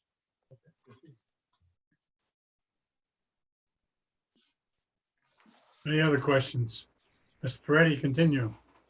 Okay, thank you, Jerry, and thank you, the board, for the questions on that, and Michelle for her participation.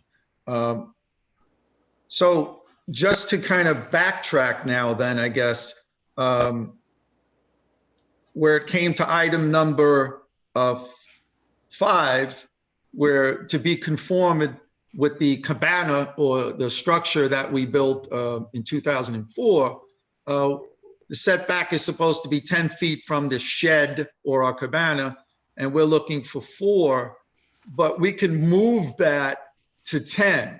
We can meet that requirement. We can in the property. I just wanted the board to realize of the uniqueness, and I think several board members have mentioned that already, of where we're trying to put this pool as it relates to the angle of the house on the property line. And I think there isn't any other variance that those are the variances that we're looking for. Of When- which, Mr. Go ahead. Peretti, when you Yes. move that forward, what happens to that front yard setback? no, we're not moving anything forward. Oh, We're eliminating, right now, we have, let me pull it up one second. I'll just oh, pull it that, up. that piece of the L, you're eliminating that? Yeah, right now we have a 10-foot, I believe, structure right here of where you start. So we could eliminate that by 6 feet. By eliminating that 6 feet, we'll now have a 10-foot patio, which meets ordinance. Okay.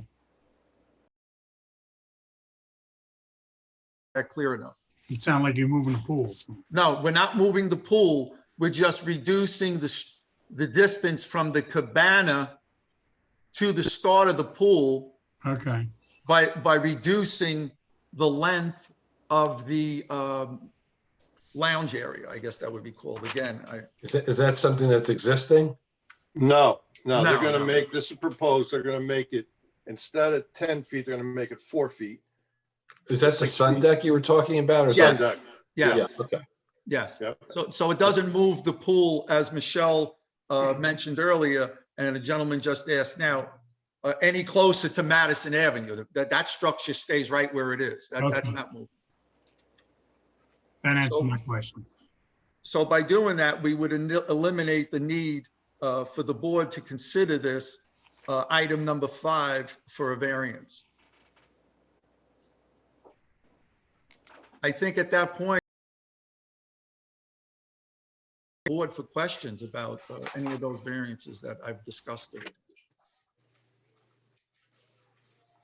Jerry, I have one question. for Board you. members? Yeah, Dennis? I have a question to Jerry. The 3.5-foot setback on the southeasterly side, that's pretty tight. It seems, is there a way to make that larger? The only way would be either to narrow the pool, and it's already very narrow, Yeah, it is. or move it closer to the house, and I think that might be a worse condition than the 3.5 foot. I'm just thinking the neighbors, I know the neighbor, you mentioned the neighbor's name, but in the future, have your property have a pool 3.5 feet from off your property line. It's going to be some of it, could potentially a nuisance. I just wonder if there's a way of shielding it or anything to help mitigate that 3.5 feet. Well, I think, if I may, I think that's, I'm sorry, I apologize. I didn't see who was asking that question. I think that's an excellent question, and I know resident feels, but again, I'll answer that question as, let's say, a future resident. That's the only one neighbor that we're having the pool near, and I agree, 3.5 feet. But if we were able to have the ability to move, as Jerry said, closer to the house, I would answer that by saying, sure, let's go ahead and do that. But in reality, we really don't have that ability to do it. But I think if you're in a pool and you're 3 feet over, if you have a problem, and this is with all due respect, if you have a problem that someone's in a pool, but 3 feet over from me, whatever that closeness of it would be, whether it be people in the pool or not, outside of just the pool, obviously we're going to have a fence line there.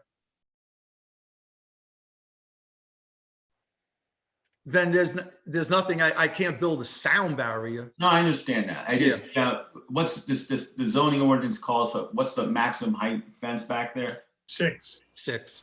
And right now you're calling for a 4. I think it should it should go to 6.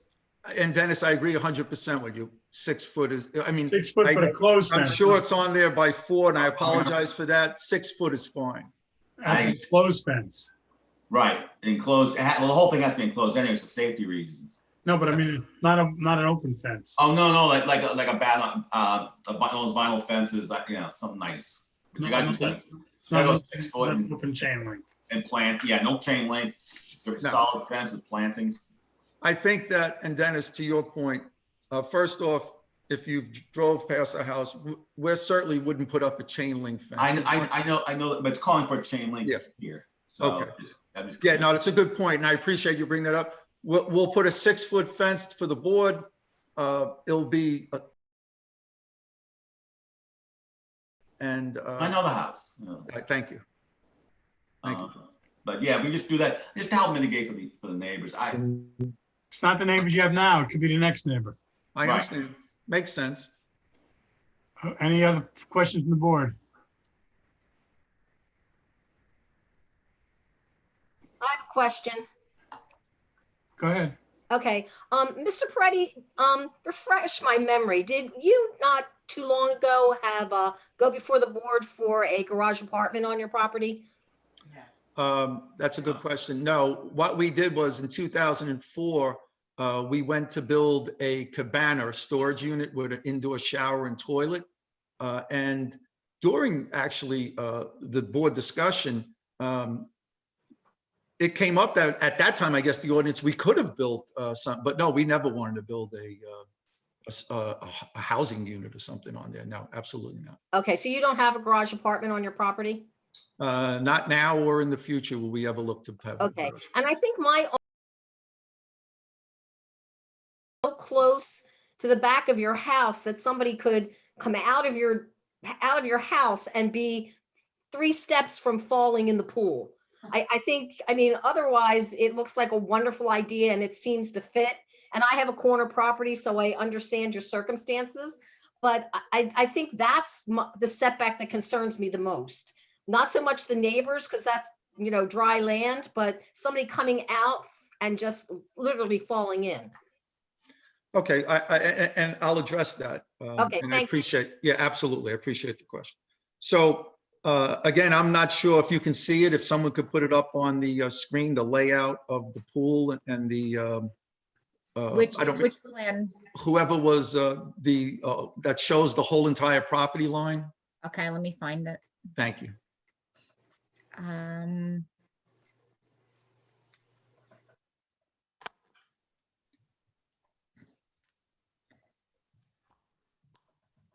Is the pool completely fenced in, isn't it? Yes. The pool. But I obviously no one could, but I thought to courtesy.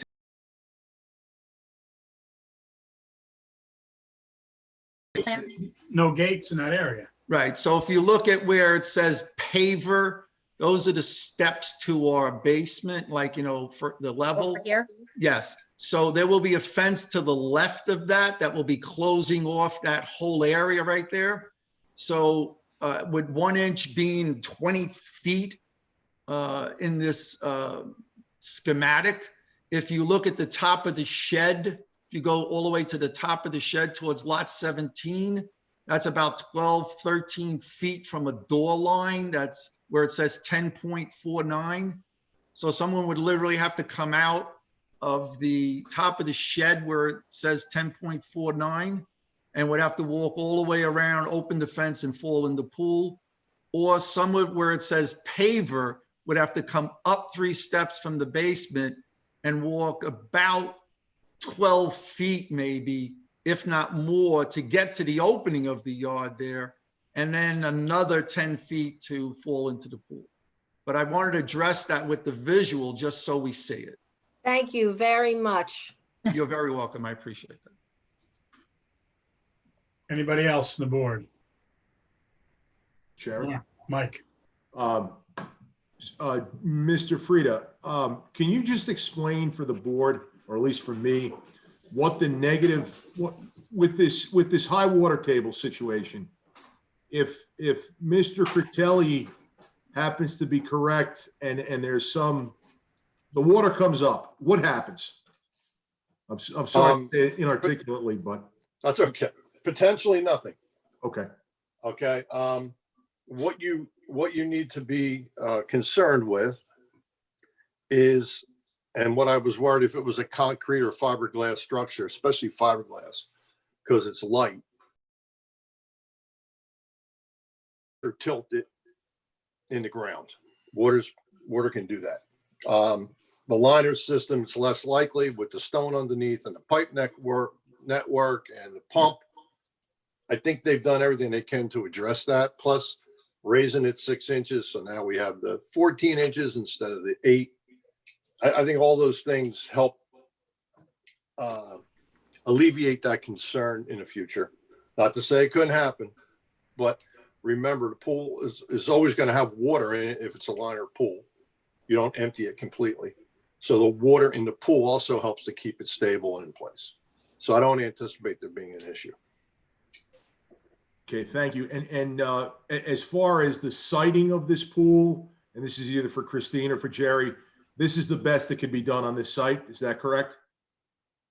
You know, he doesn't have a lot of options, that's for sure. I think they did the best they could with what they have. That well, I just looked at it from the standpoint of what they submitted. Again, because of the size of the property, the shape of the property, and the fact that it's a corner lot, they did eliminate one of the variances, which is a good thing. I think they did about as good as they could under the circumstances. Okay, thank you very much. Yes. Any other questions from the board? Any questions from the general public to Mr. Peretti or Ms. Strubble? Georgianne has her hand up. Can you just unmute yourself?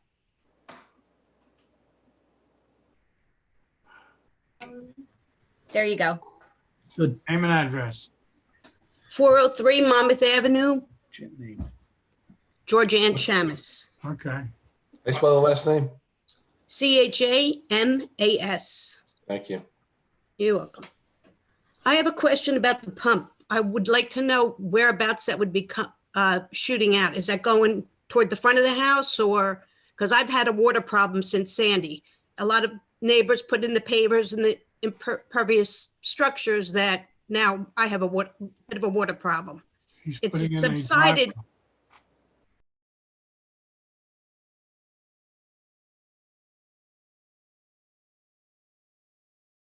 House or how does that work? I don't know how. Well, they got an engineer where the dry well will go. If I could throw in here, you know, she raises a good point, and that's why I would ask for it to be towards the front of the property, towards Madison Avenue. Again, if there was any failure in the pump system, it could be turned around and pumped out to the gutter, and it would not interfere with the neighbors at all. Yeah, I could, and to Jerry's point, to Georgie, and that's a great question. If you look, and again, I don't have the ability to put it up, but right now, the pool and everything is in the front of the house. It is towards the Madison Ave, the location of the pool, the pump, the location of the cartridge, the filter equipment, et cetera. Yeah, that's here. But I think if you would agree to put that sump, Mm. stone sump, towards the Madison Avenue side of your property, I think that would be a good thing. Yes. Thank you. I'd appreciate that. Any other Well, questions from the board? Just one more. The trucks that are going to be putting all this in and digging all the holes, and is there any way that they're going to definitely stay?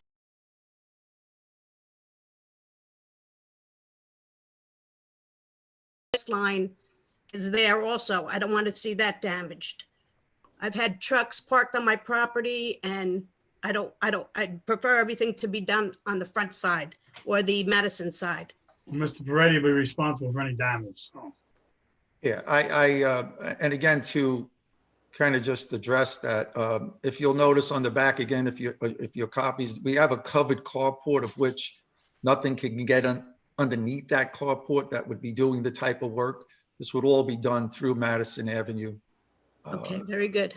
And if you're referring to, I mean, I'm sure you're not referring to any vehicles that we may have had on your property at any time. Well, I don't know what caused the water line to break, but there was lumber dumped next to the property line. And there was truck marks in the snow that were when you would have them work done. You might not have seen it, but and it might not have, that might not have been it, but I did end up with a damaged water line. So. And I have a gas line there too. I don't want that to break. We certainly wouldn't want that to happen. No, Absolutely. you're a little too close for that. Thank you. Any other questions? Thank you. Christie, anybody else? Second. I don't see any virtual hands raised. I'll come back to you, Dave. And Mr. Capelli. I'd like to ask just one question. Why was the location chosen where the pool is now versus on the other side by the cabana, between the cabana and the covered carport? Sure. Why was the pool chosen to be put on the south side of the house versus the west side of the house? Give me any ideas. Sure, I could answer that, obviously. I guess on the plans where you see it says in big bold letters, block 85, lot 17. If we were to put a pool there, a couple of things would be happening.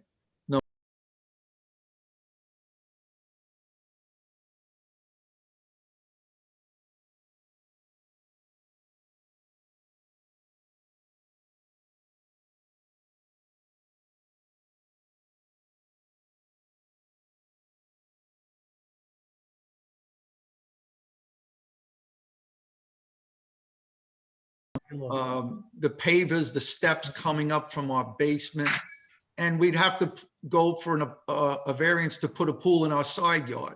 Because although that may appear to be the backyard, as Jerry has mentioned, it is our side yard. We would have to take our carport down, and we would be losing a patio area. We'd have no patio whatsoever. Couldn't you flip-flop the patio with the pool? But with them, remember, we built that carport and driveway to take cars off the street. So now you're just making us put cars in the street when people are coming to use the pool. I guess that's and I don't mean I mean no disrespect in that answer. I'm just trying to answer your question.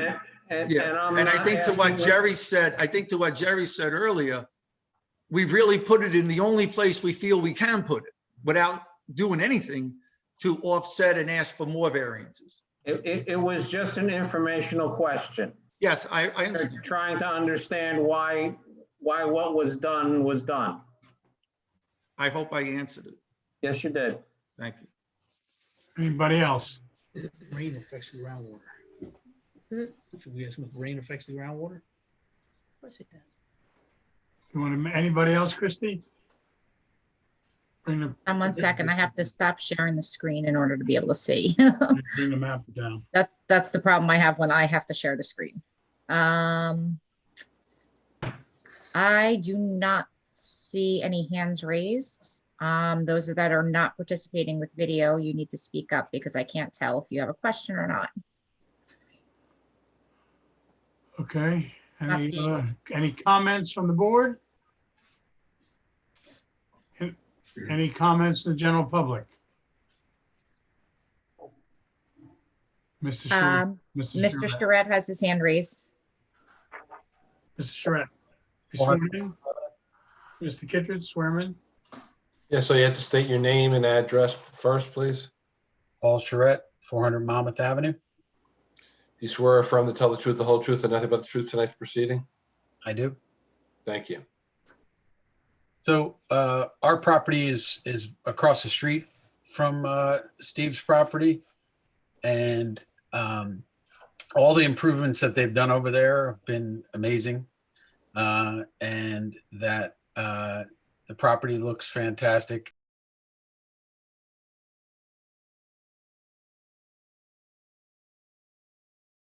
Especially with what is considered backyard, side yard in that corner property. I feel like, they've made the accommodations tonight that would make it, the most amenable to everybody that's on the board and to their property, and to keep it as safe as possible. I agree with putting the 6-foot fence, because then they'll have more privacy, but so will the neighbor, whoever the neighbor ends up being, will as well. So I hope you approve this, and I wish them the best of luck. Thank you. Anybody else? Anybody else want to make a comment? Okay. Anybody else on the board? Mr. Peretti, you want to sum up?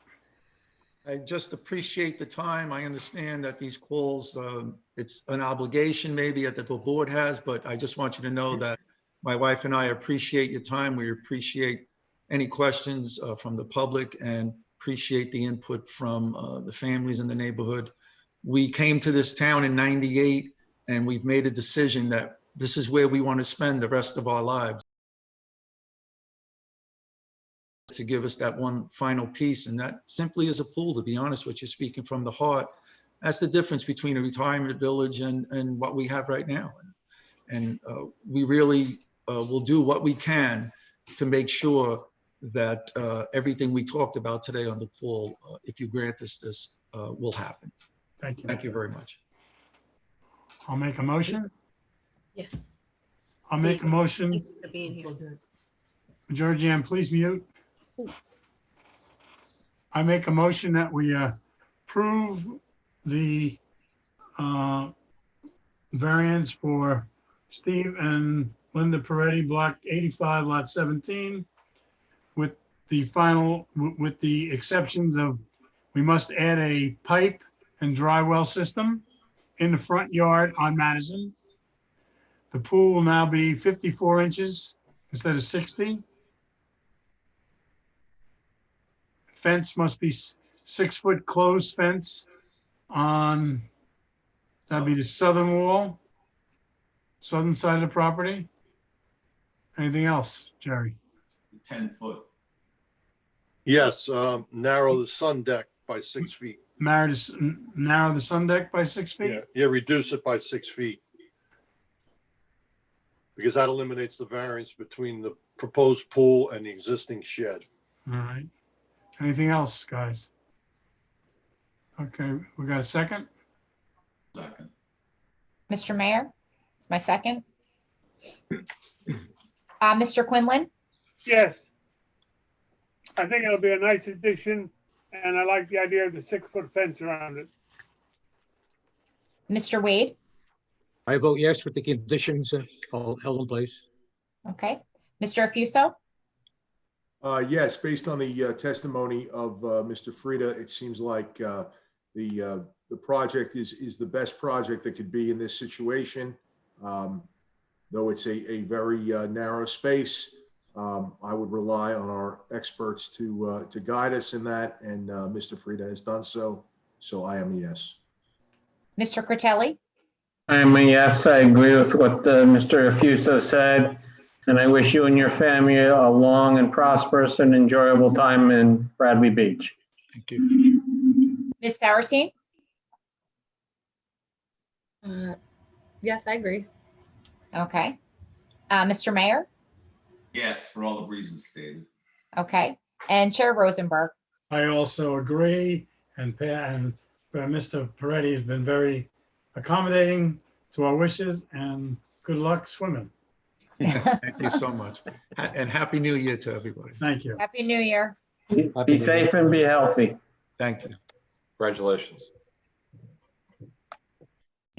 Okay, next case. Point Properties, represented by Harry L. York. Mr. York. Thank you. For the record, Harvey York, Novins York, Jacobus, and Dooley.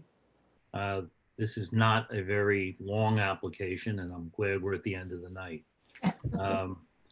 It's a project 108 2nd Avenue. It's an existing 4-story building.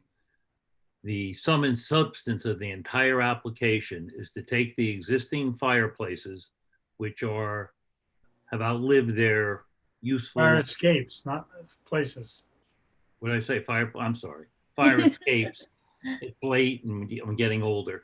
Fire escapes and replacing them with new structures.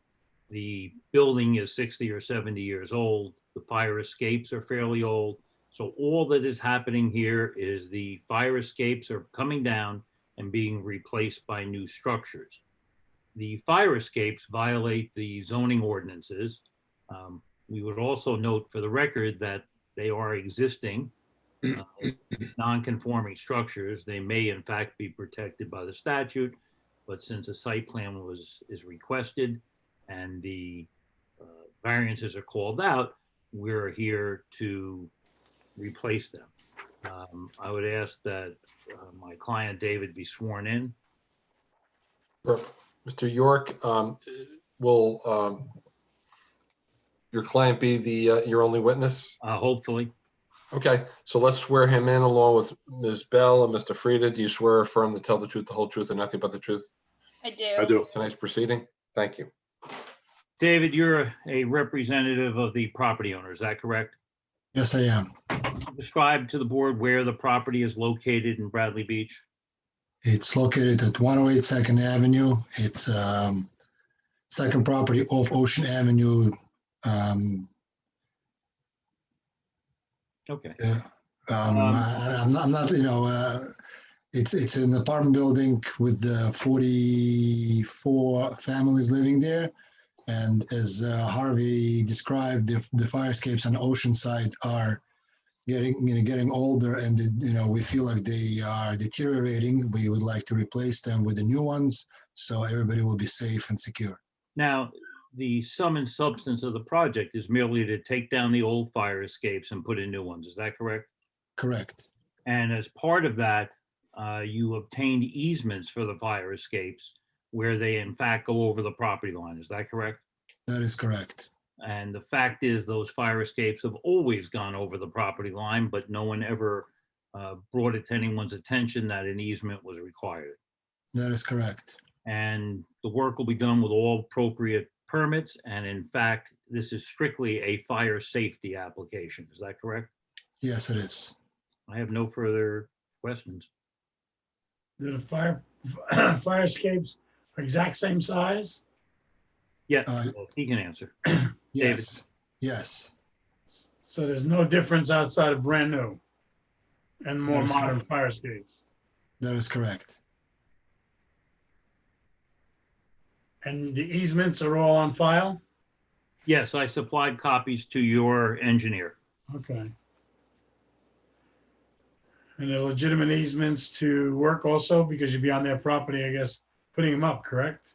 That is correct. They're, without getting into law, which is what lawyers tend to do, we probably didn't need the easement because we would have had a right of easement by prescription since the fire escapes have been there since the building was built.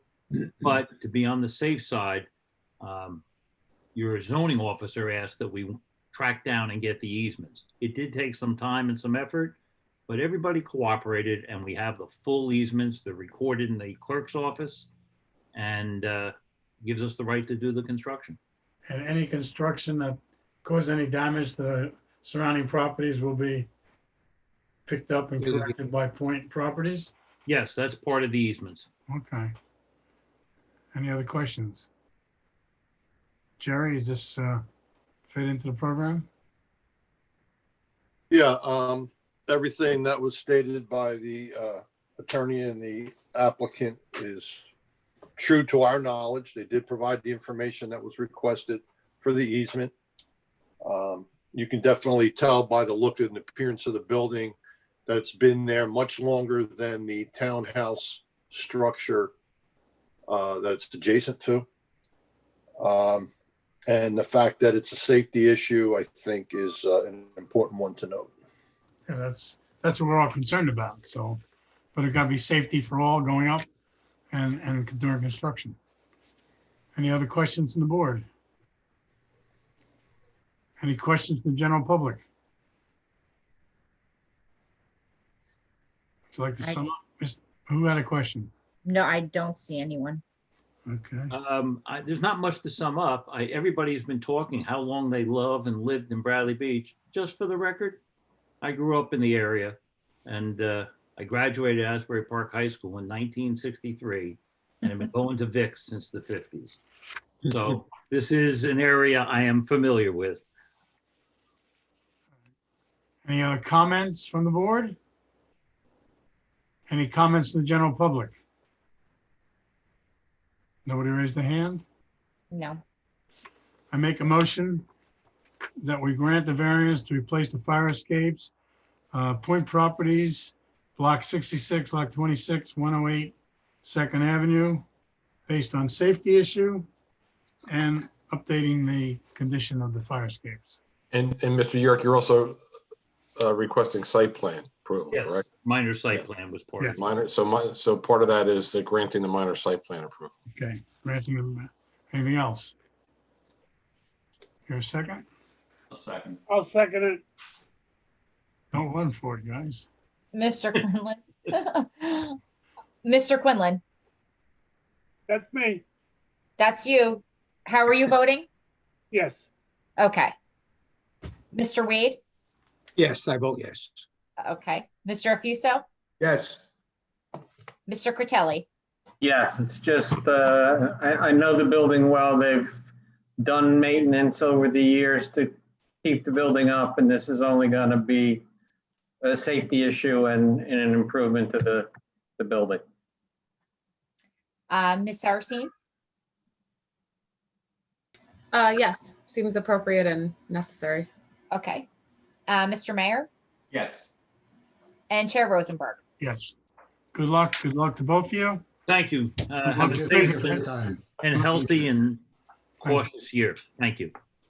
Congratulations. Before we adjourn, Lauren and Victoria, when you vote, you have to give a little summation of why you say yes or no. Tonight it was easy. You heard some of the other members say something. You can't just say yes or no. Got it. All right? I make a motion, we adjourn until February 18th. Second. All in favor? Aye. Aye. Aye. Have a good time, guys. See you next month. Take care, everybody. Everybody be safe and One healthy. second. Good night. Good night. Be well. Be well We'll and see safe. we'll see you Good night, from everybody. Florida. Be well. Yeah, see you from Florida. Yeah, right. Have a Stay safe out trip, of the Ray. line. Thank you. Thank you, Mark.